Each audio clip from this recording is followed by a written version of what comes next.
Hi, it's time for my weekly update on things happening in and around OEA.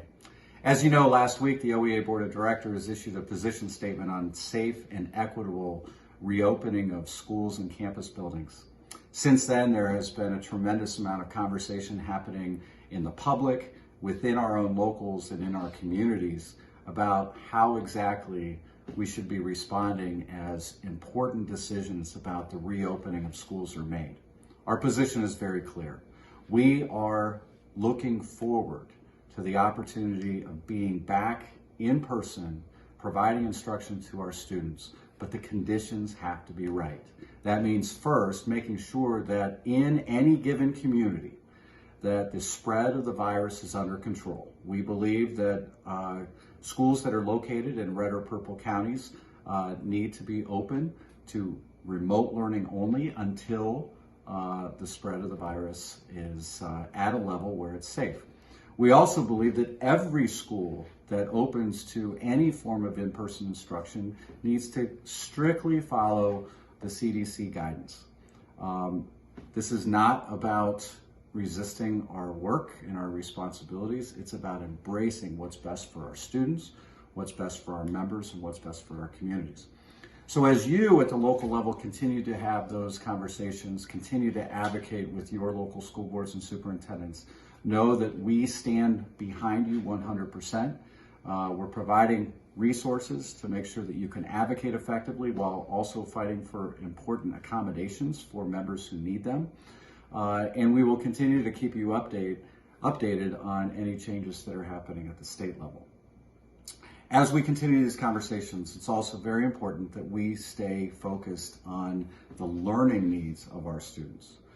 We know that whether we're starting remotely or we're going to potentially have to transition to remote learning at some point during the school year, we need lots of help in terms of how to best use technology, how to best use teaching and learning strategies that are going to be what our students need.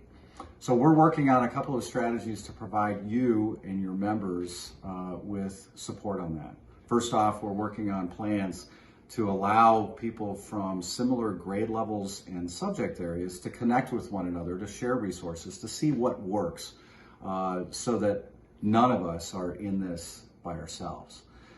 We are also starting next Monday, August 10th, offering a weekly series, Day of Collaborations, happening every Monday afternoon through the month of August, October 10th through August, the end of the month, from 3:30 to 4:45 p.m., an opportunity for members to come together to talk about remote learning strategies.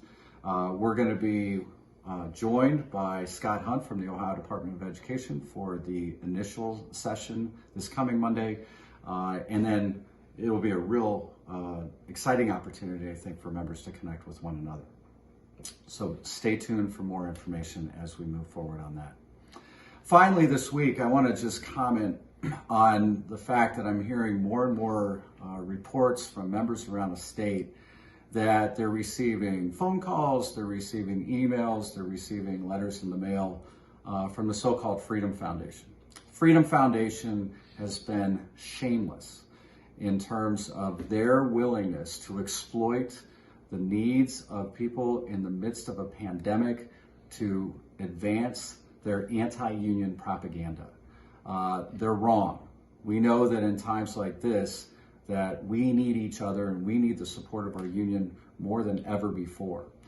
We know that the leadership that you're providing in your own locals is the best antidote for any of the misinformation that's being spread. But I want you to know that we're aware that it's happening and that we support you as you have conversations with fellow members about the value of union membership, especially right now as we enter this unprecedented new school year.